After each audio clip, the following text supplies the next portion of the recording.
recording started. All right. All right. Hey guys, welcome back to another episode of The Floor is Yours. Today we have another 6 set of debates in a standard 3v3 debate. Our motion for today is this House believes that democratic states should not own or run media organizations. We have, as I mentioned, 3 in the proposition and 3 in the opposition. Our proposition speakers today are Ayon Basu, Vanchit Agarwal, and Ainish Dutt. Our proposition speakers are Dhruv Saraf, Pradyum Nahata, as well as Ave Tulsian. And we will be starting, of course, with the first speaker of the proposition, which in my list submitted by the proposition speakers is Ayon Basu. Ayon, are you with us? Am I audible and visible? Yes, you are both audible and visible, Ayon. Ishan and I will be your judges today. I will be your moderator. And Ayon, you have 3 minutes on the clock. The floor is yours. Burke said that there were 3 estates in Parliament, but in the reporters' gallery yonder, there sat a 4th estate, more important far than they all, writes Thomas Carlyle in his book, Heroes and Hero Worship. A very good evening, gentlemen. As the first speaker of the proposition, I sit here today trying to defend the motion which states that the House believes that democratic states should not own or run media organizations. Now, ladies and gentlemen, let us first try to understand what state-run media essentially implies. Examples of state-run media would include RT for Russia, the CCTV for China, and pretty much all of North Korea's informatics media. What these essentially do are, they are edited by the state, their content, the content they show is edited by the state, and it is then shown to the people, filtered so that they get to know only as much as the state wants them to know. Now, in a democratic society or in a democratic state, when the people are trying to elect their representatives for the government, they must know what the existing government is doing and what the representatives of the other opposition parties or the opposition groups want to do. They must have the entire information in its entirety and full honesty to be able to make a proper decision, to be able to make a proper decision, gentlemen. But if the source of this information is filtered, the source of this information includes media outlets like newspapers, like telemedia, and countless other forms. If this is filtered, then essentially the electorate is being barred their access to the information they need to elect. This goes against the very basis of a democracy, which is why Thomas Carlyle considers the press to be the 4th estate of the parliament and therefore the democracy. It has been observed that in countries which have higher state ownership of media, there is a higher rate of censorship and harassment of press officials, and the opposite applies to countries with lower control over media. Now, as I mentioned, if democratic states continue to control or have any control over the state media, the information which is sent to the people not only in their country, but also around the world is altered. A very good example of this would be the RT channel. Right. Concluding statements, please. Would be the RT channel from Russia, which exploits the free mindsets of the countries it broadcasts to, so as to report false information about its leadership. Therefore, I stand by the motion and I rest my case, but not my stance, that democratic states should not own or run media organizations. Thank you very much. Thank you very much. Very eloquently stated, Ayon. That in mind, we will now move on to the first speaker of the proposition, kicking off the questions. All right, my apologies. We will be taking 2 questions on this speech. We will take a question first from Avev and we'll subsequently move on to Pradyum Nahata. Right, Avev, go ahead. May I ask my question? Yes, you may. So, thank you for your speech, Ayan. You were talking about how information is not provided in its entirety by state-run media organizations, and you use the examples of China, Russia, and North Korea. However, how do you think those examples are applicable in this situation, considering the fact that practically all media in those countries is owned or controlled in some part by the state or by their governments?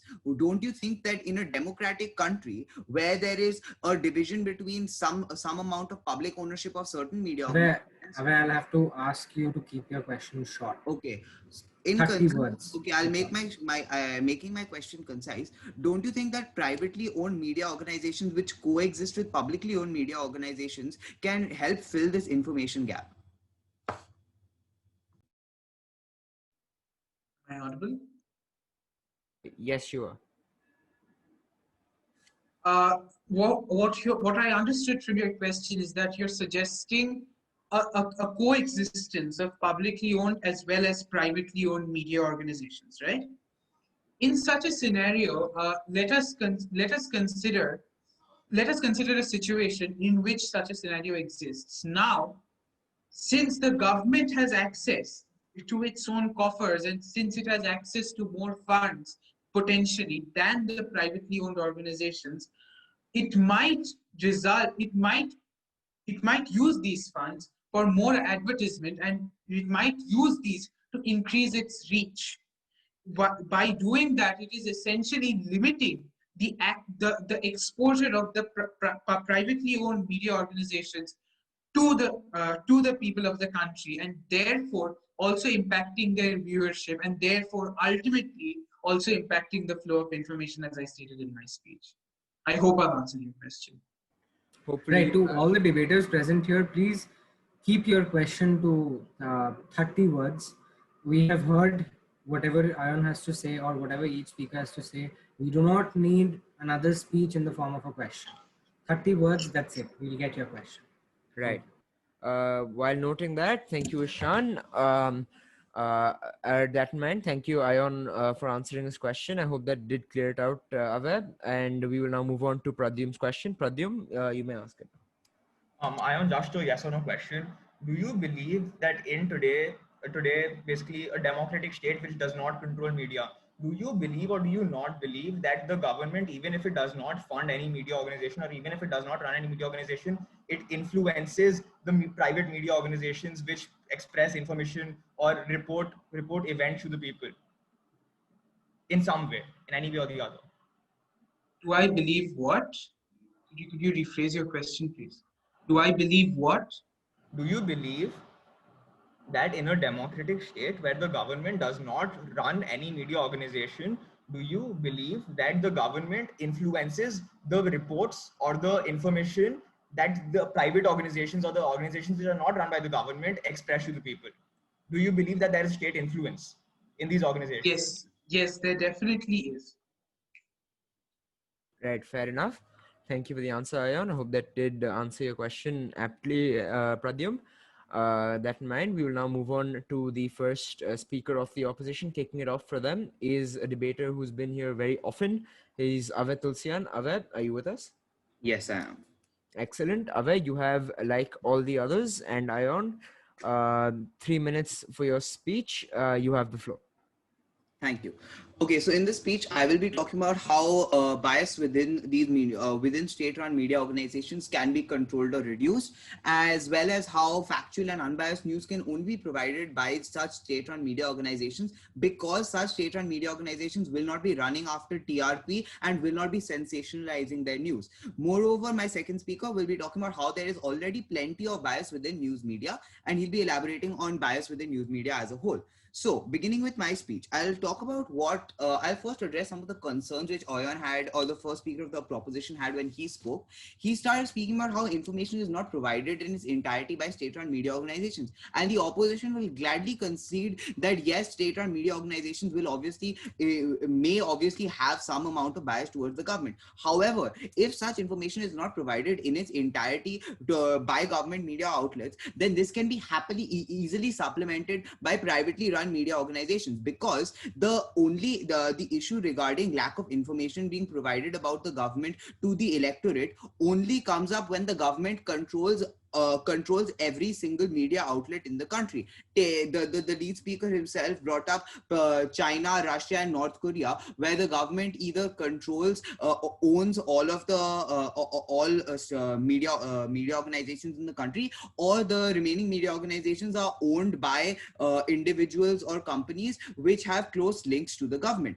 Moving ahead, he also stated that the such government or run state media organizations may misuse public funds which are allocated to it. However, this can easily be controlled by having these state-run media organizations answering to or liable to bipartisan or multi-partisan parliamentary panels, where irrespective of which party is in power at the center, all parties no single party will hold a majority. Therefore, no single party will be able to influence the information being provided by that specific media organization. Moreover, this topic is very absolutist in nature, saying that democratic states should not own or run media organizations ever. However, such democratic states can easily put into place a proper system of checks and balances, as I've already put forth before you.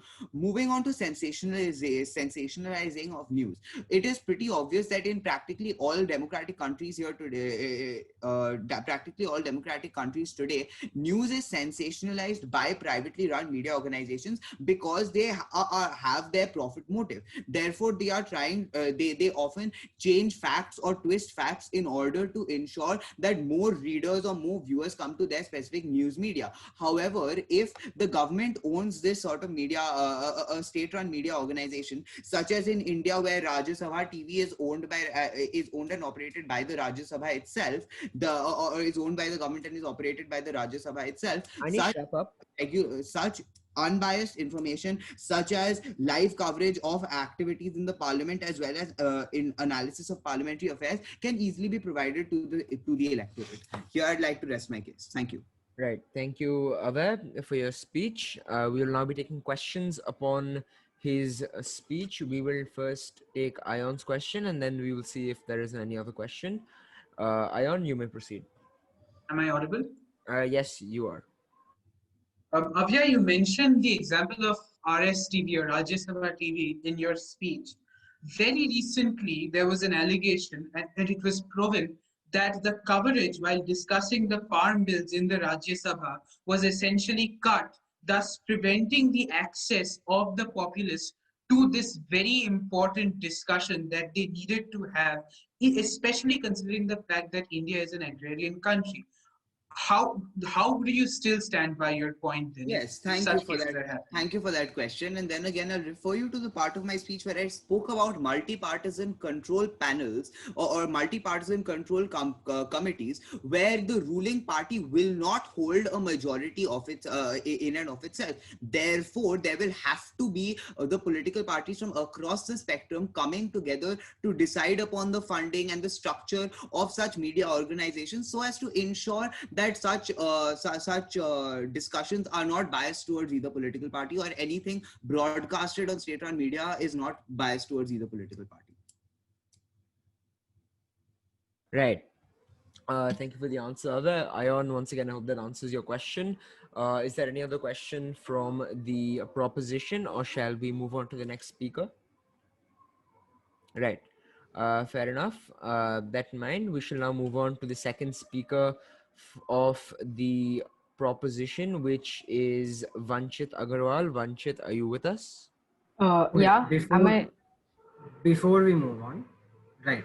So from the first two speakers, we have seen a trend that this debate is being narrowed down to only a political spectrum, wherein we are talking about electorates, we are talking about politics as a whole. but this topic is in no way just just narrowed down or just restricted to politics. I, as me as a judge, and I think Suryansh as well, we want to see more spectrum, more diversity in this debate. So please try to debate on those lines rather than just focusing on politics, because you need to keep in mind two speakers have already spoken about politics. So when Oyun and Avay have already talking about politics, if you come up here and talk about politics again, you will not be marked as much as they were marked, right? Because they were unique points at the very beginning of the debate. Right. Try to bring diversity in your speeches. Right.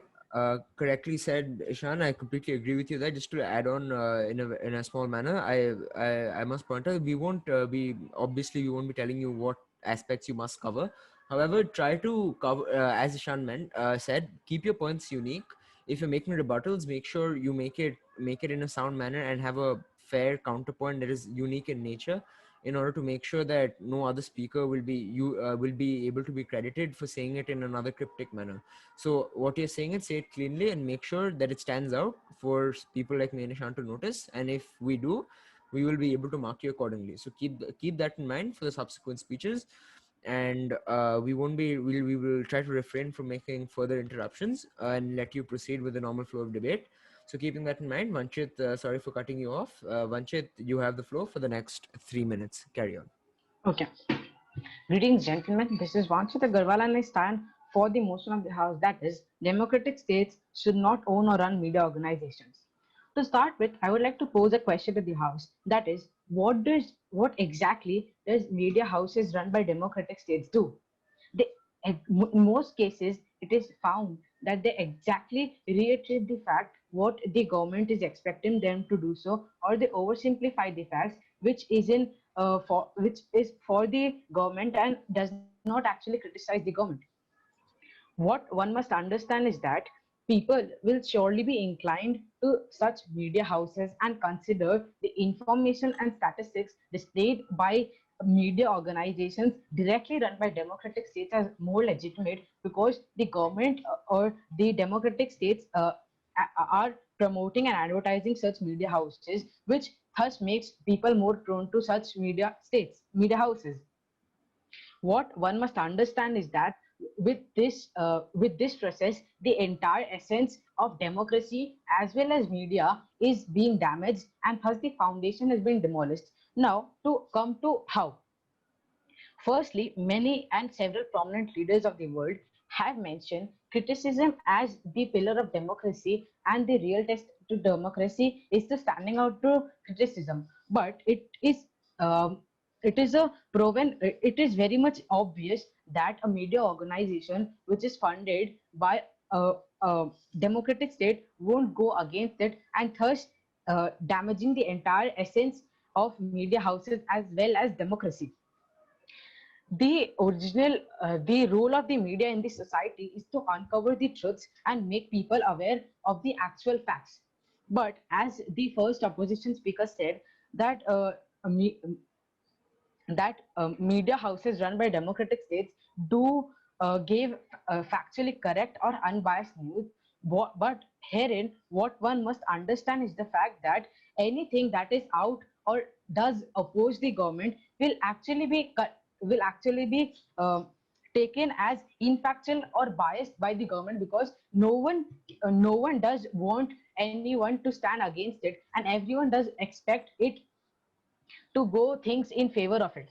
Secondly, what one must understand is that centralization, as mentioned by the first opposition speaker, the just because the private houses centralize news in order to increase the TRPs, it isn't always that centralization of news does falsify the facts. It may be shown to them in a twisted manner, but it is upon the interpretation of the people how they lead to the facts, and thus it is not established that democratic states should run media houses, as it damages Wrap up. the entire essence of democratic states. Thank you. Right. Thank you for your speech, Vanchit. We will now be looking forward to questions upon his speech. Is there anyone with a question on Vanchit's speech from the side opposition? Right, we'll take a question from Aver, followed by Dhruv. Okay, sir. So this is a very simple yes or no question. If there is a system of checks and balances enacted such that the government or the political party or the coalition of parties which is in power which is in power at the government does not have does not have control of the state run media organization without the approval of the opposition, would you still stand against state run media organizations considering your statements about bias? Thank you, sir. This isn't just a yes no, but what one must understand is that what we are debating upon here is the current context and not such hypothetical situations where such a checks and balances system would be implemented. And secondly, even then, when the democratic states is a shareholder, they would have a say in their content, and thus proving that even then, media houses should not be run by democratic states. Can I go ahead? Yes, thank you for your question, Aver. Hope that answered it. Vanchit, you will now be taking a question from Dhruv. So you largely spoke about criticism, sir, but as we previously mentioned in our speech, if we put a mechanism in place such as a multi-partisan controlled panels, or if you want to go a step ahead, if we have coexistence between state-owned and private-run media organizations, do you still believe there won't be any criticism against the government in power? Yes, sir, I still believe that there won't be any criticism. As earlier answered, the same answer goes for this as well. Right. Keeping in mind that his answer is his answer, thank you for your answer. Thank you for your answer, Vanchit. I hope that answered your question, Dhruv. Keeping that in mind, we will now be moving forward with the second speaker of side opposition, which is Pradyum Nahata. Pradyum, are you with us? Yeah, I'm here. Right. Pradyum, like the others, you will have 3 minutes for your speech. Are you ready? Yep.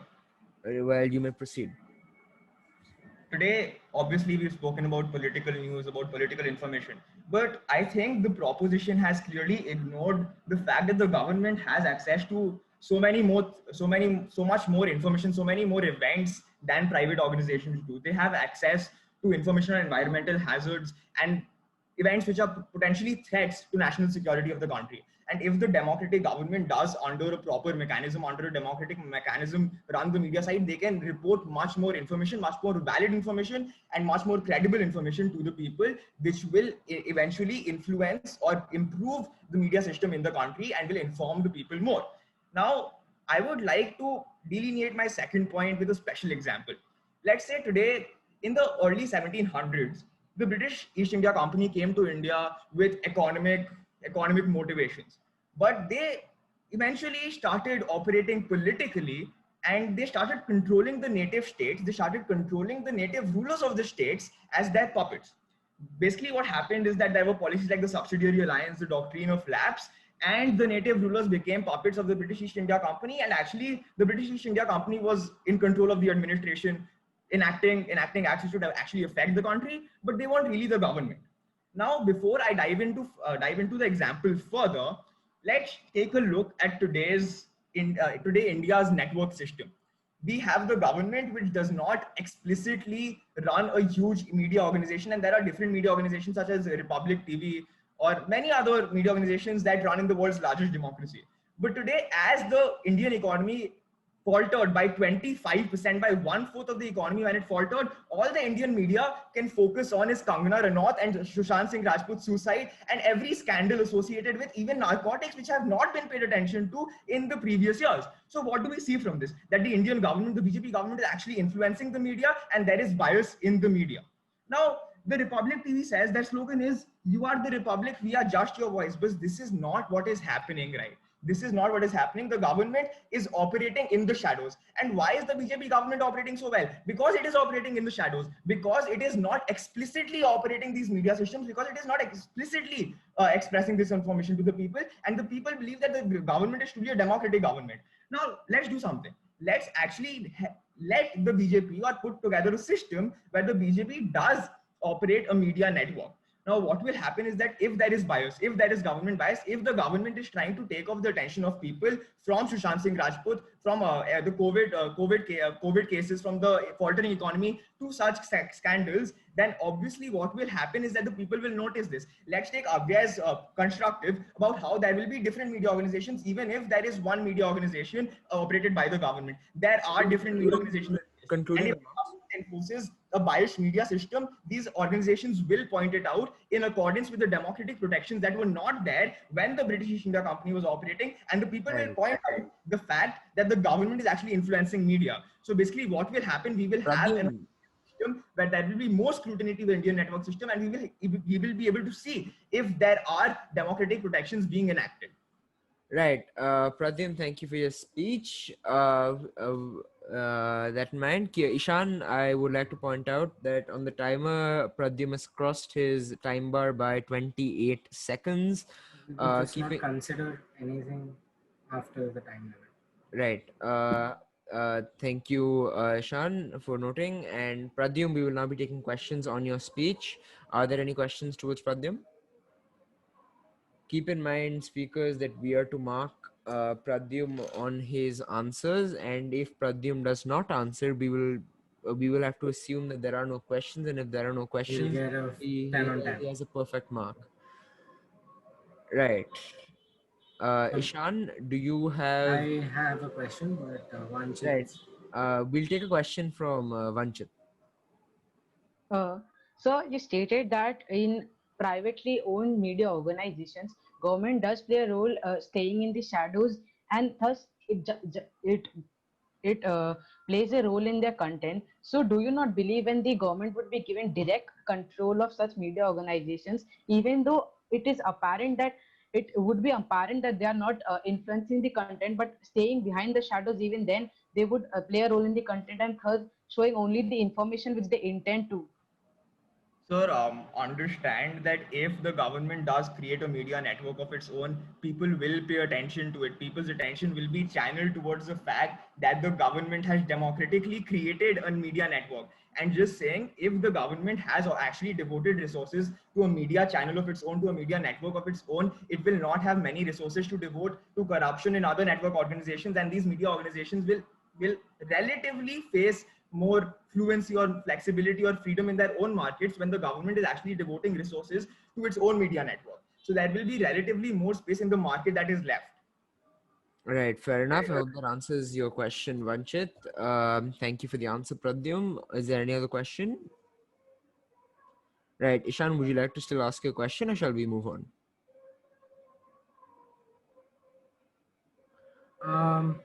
Right, I mean, I can ask a question. Right, feel free to go ahead. If Pradyum is... Pradyum, are you open to a question from Ishan? Yeah, I am. Right. So, Pradyum, today the essence of democracy, can you hear me? Yeah, I can hear you. So the essence of democracy is an active participation of people as citizens, right? And when it comes to media houses, people see what they want to see. Now, the moment the government is owning these media houses, it is a direct incentive to the people, or it is a disincentive to the people to not watch. Because today people like watching Arnab Goswami shout at prime time at 9 p.m. because they get to see things which are distracting. They get to see things which maybe appeal to the crowd, right? And the moment it is being regulated by the government, of course, there's a scenario of bias, but you are also indirectly cutting off the active participation of the people. So could you justify the angle justify a stance from that angle? Right. Okay. So, I mean, exactly. In the majority of a country, like let's say India, the majority of the Indian people will want to listen to Goswami's shout or will want to see what the government shows them. But to every action, there is a reaction. And we cannot say that the whole majority of the population will operate as a opposing media network, right? Today, if Trump basically enacts a very conservative law, a pro-free market in today, the midst of the COVID economy, then obviously there will be wide old conservatives listening to him that, yeah, obviously Trump is right. Trump, everything he does is for the greatness of America, for making America great again. But there is a small group of those American liberals, or there is a big group today, actors, actresses, celebrities which are speaking against what Trump is doing. And similarly, if a media network is created by the government, these celebrities which are democratic, which are liberal, which have a share in what is said in the country, they will channelize their network, they will channelize their attention to it, and people, the government will be spoken against if the government enforces bias in their media network. Right. Thank you. Thank you for the answer, Pradyum. Ishan, I hope that answered your question. And now that Pradyum's speech and the questions upon it has gone by, we will now be hearing the concluding speech for side proposition. We have with us Ainish Dutt to wrap it up for them. Ainish, are you with us? Indeed, I am. Yes, good to have you, Ainish. You, like the others, will have 3 minutes for your speech. You may go ahead. All right, a very good evening to everyone. So I'd like to bring up a fact from the RSF, the Reporters Sans Frontiers, whom most of the world recognizes as unbiased. So on the World Press Freedom Index, it placed 142, and that's 2 points less than last year, which is 142, which is considerably worse than Palestine and Afghanistan, which are conflict zones. Now, India constitutionally is democratic, but yet India, as cited by foreign journalists, has become a breeding ground for biased and stifled media, creating a hostile environment of abuse and violence against journalists who manage to break these attempts at control. Now, the fourth state, which must be allowed to function independently of government control to report on these, is technically a hallmark of democracy. But when the media becomes an extension of the state, there is no media left to question the government. So biased news is a prime concern. Again, one speaker brought up the need for checks and balances.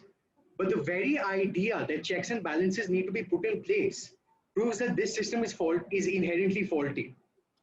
And even then, in a government where let's say one party has an overwhelming amount of seats, it will not allow legislation to pass which allows it to amend this present scenario where they share it with other political parties. And again, even if this was put in place, would the ownership of the newspaper be decided by the percentages of seats won by various parties? If it does, then the majority party will again own the majority party's news or version of the narrative will be considerably much more than that of opposition parties. And privately, journalists and media channels in India have admitted that they're under extreme pressure to conform towards government ideals. Now, another speaker spoke about how the government influences from the shadows. But understand that this motion is against both direct and indirect control over the media.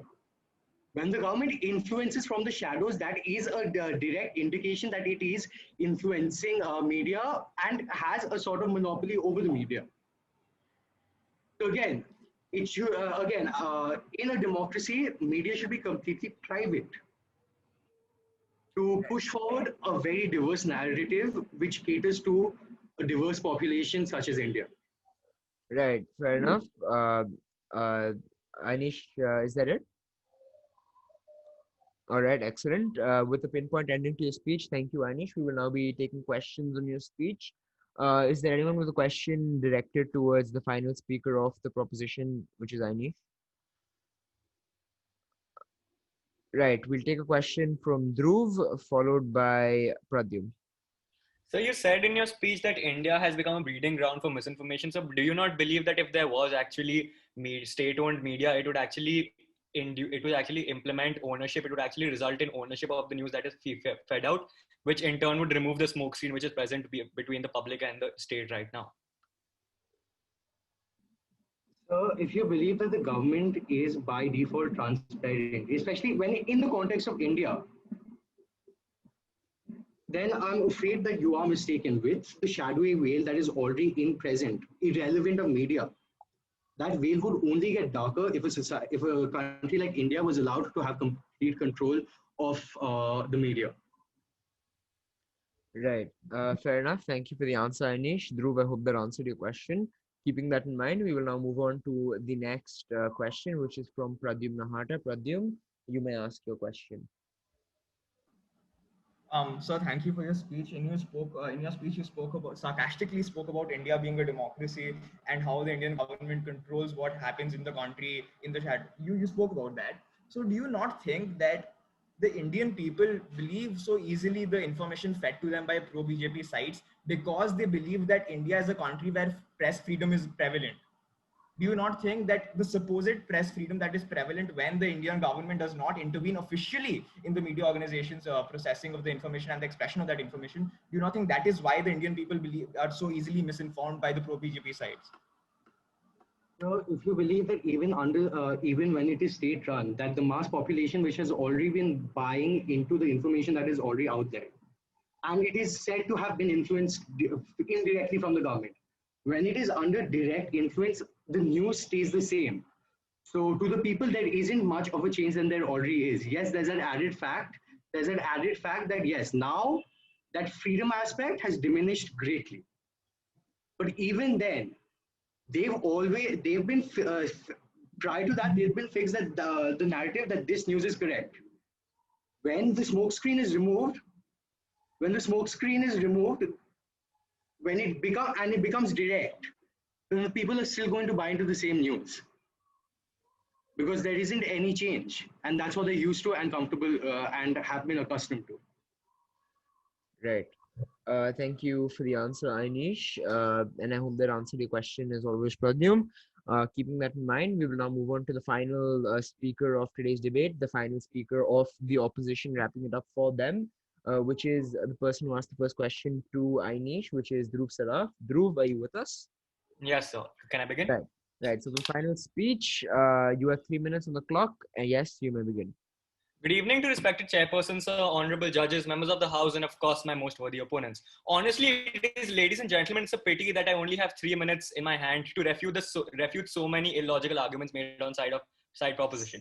Ladies and gentlemen, let me clear out one thing which has been pointed out by the very onset of the debate. Today, we aren't advertising for a completely state-owned media, run organization. Today, what we're doing on our side of the house is we're saying that there can be a coexistence between state-owned media and private media organizations, whereas the side proposition has completely disregarded this fact and said that no, there should only be private run media organizations. Ladies and gentlemen, as mentioned in the very first speech of side opposition, we said that we are going to have multi-partisan controlled panels.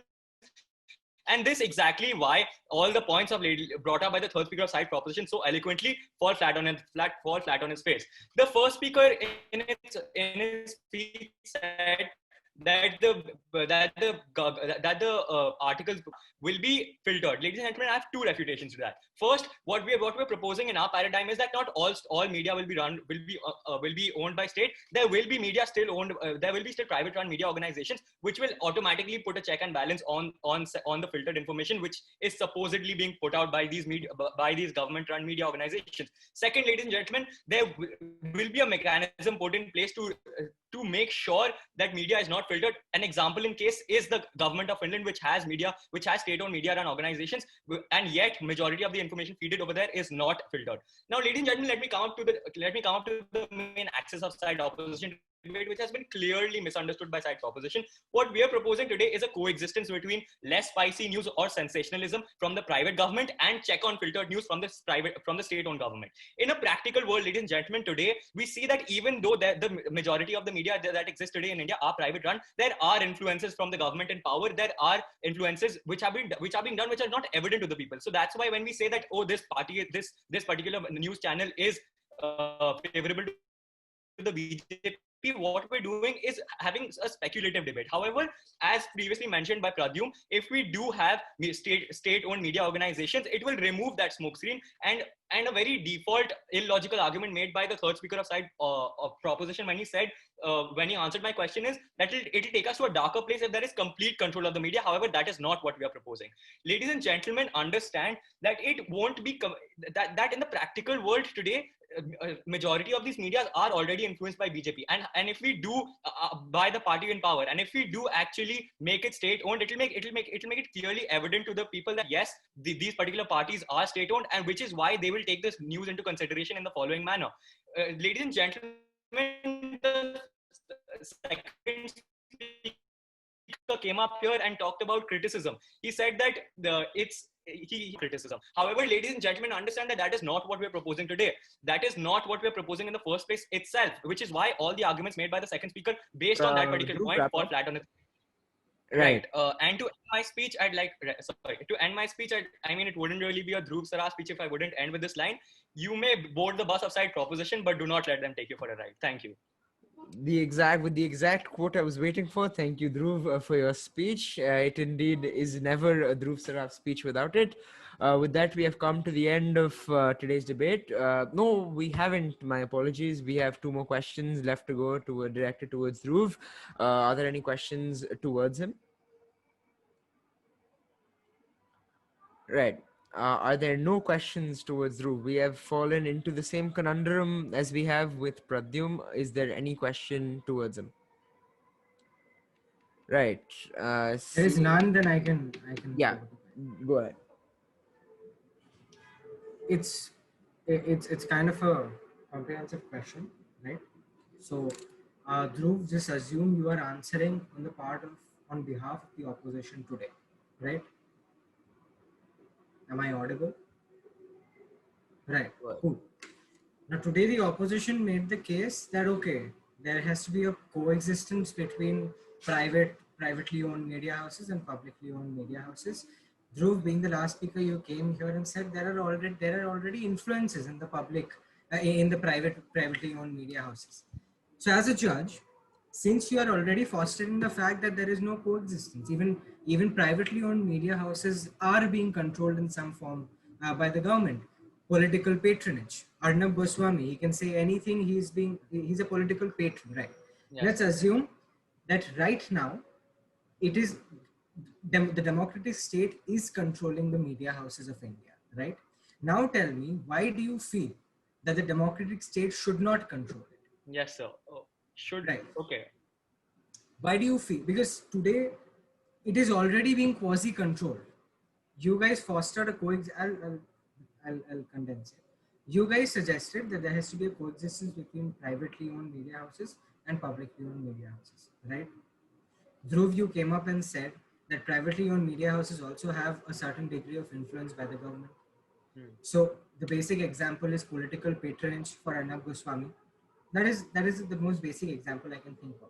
So today, it is already a quasi-controlled system wherein almost all media houses have an influence of the government, right? So the democratic state is in a quasi manner, it is controlling the media houses. So I want to ask you, why do you feel that the democratic state should not control media houses, considering that you will not be removing political patronage, concepts like political patronage, if you do not, right? So I got your question completely, sir, Right. but just one. Why would I believe, sir? I believe you used the word not, sir. Why would I believe that it should not be owned? So I'm speaking. I'm just trying to understand your perspective. Yeah, absolutely. Okay, fine. You guys, you are okay. I've got your question. So can I answer that? Yeah. Mm-hmm. Yeah. Yes. Okay. So, sir, understand that today what is happening is when we talk about government influence on these particular news agencies, when we talk about government influence with regards to these government channels, majority of the people think that there is no government influence. Majority of the people today, I mean, even though we as the privileged class know that there is a certain amount of bias within certain news channels, however, there is no explicit bias. When we take into account that when the government, when these media media organizations will be explicitly state owned, what will happen is that there will be a certain amount of ownership which will come from the government side. Today, when we say that, oh, Republic TV is owned by BJP, it spreads BJP propaganda, there is no evidence to that argument. There is no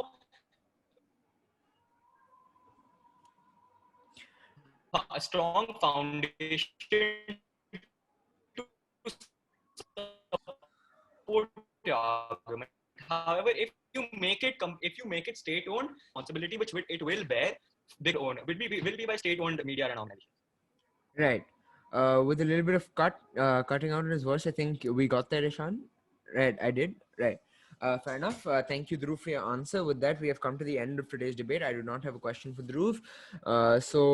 Before we will take a quick break for a second, wherein Ishan and I will tabulate our results, after which we will declare them here and now.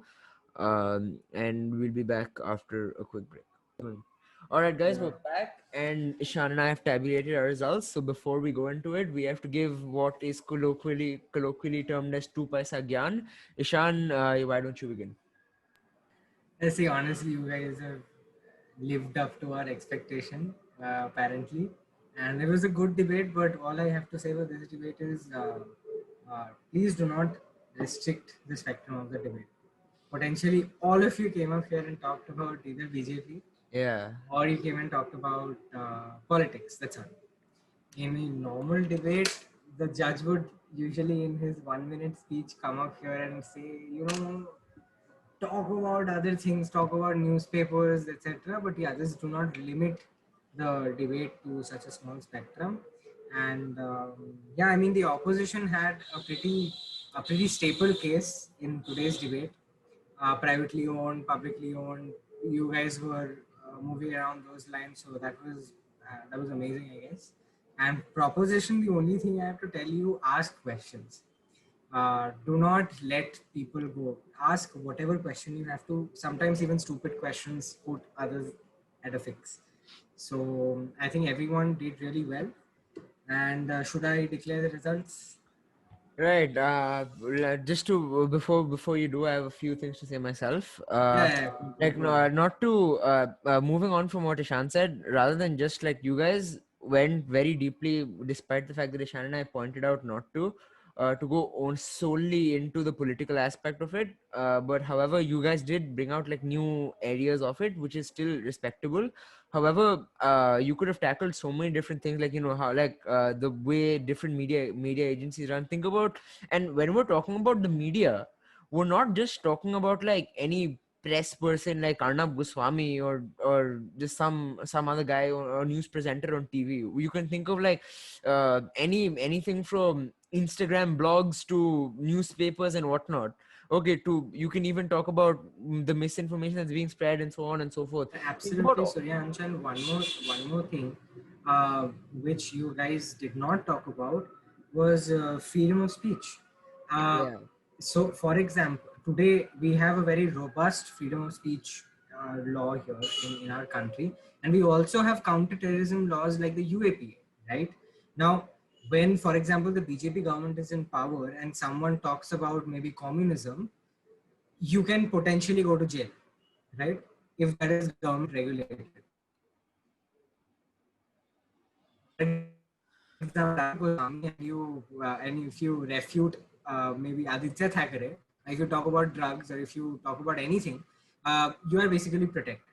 So you could have brought in the freedom of speech angle, freedom of press angle, but yeah, I think, sorry.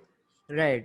Just to conclude, rather than just talking about your content, now just a few more things I noticed about your speaking styles, right? I'd like to comment on, like, some of you were very eloquent and you structured yourselves in different way. You had different types of strategies and all that, which is all well and good. Find what's best for you. I won't tell you what to do. However, I'll tell you this much, which applies to each and every person here, is structure. What one or two of you did was that while making your speech, you guys were confused about when to use your rebuttal, when to use your constructive, and when to justify your constructive.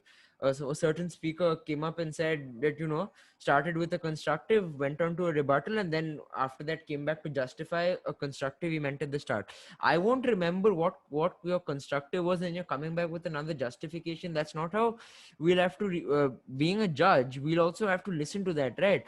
Think of the content that you want to listen to. Imagine it like reading a book. If I see what's supposed to be in chapter 2 and chapter 1 and chapter 3 and chapter 6 and chapter 6 and chapter 2, right, by that logic, everything would be confusing to each and every person, right? So just keep those few things in mind. And without further ado, after that, now that this 2 paisa again is over, we will now be releasing the results. We will be starting with, in third position, we have Ave Tulsian from the opposition, and in second place we have Pradyum from the opposition, and in first position we have Ayon Basu from the proposition, as well as Dhruv Saraf from the opposition. Right. Congratulations to the lot of you. Congratulations to everyone. And I guess why Oyon and Dhruv won potentially the first and the last speaker was both of them gave really, really unique, unique interventions to the debate.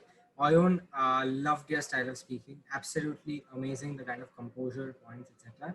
And Dhruv, with your bang on ending, I mean, it was an amazing speech. Yeah. Honestly, the points, the refutations was good. Right. Yes, likewise, because I felt that both Ion's speech very, very well resonated with someone like Ishan, knowing him, and Dhruv's speech really resonated with me, considering our ways of approaching most speeches. However, it was also because of the way that they structured their points. And hats off to Pradyum as well, to Ave as well. Both of you made some really good points. All of you, as a matter of fact, made good points. However, you went into the politics aspect so often, it got a little monotonous, and we weren't really able to mark you very well on it, because Dhruv was able to use his speaking style to add a little bit of masala to the debate, so to speak, and keep us interested. Forgive me for being colloquial, but I'll have to say it like it is. That is how both Ishan and I saw it. Keeping that in mind, that's all we have for you guys. Thank you guys for joining in. Thank you everyone, and Shubho Navami. So Yeah. Enjoy our pujas. Yes. Chalo. Right. Bye bye guys. All Thank you right. so Thanks, much. guys. We'll see you on the next one. All right. Yeah.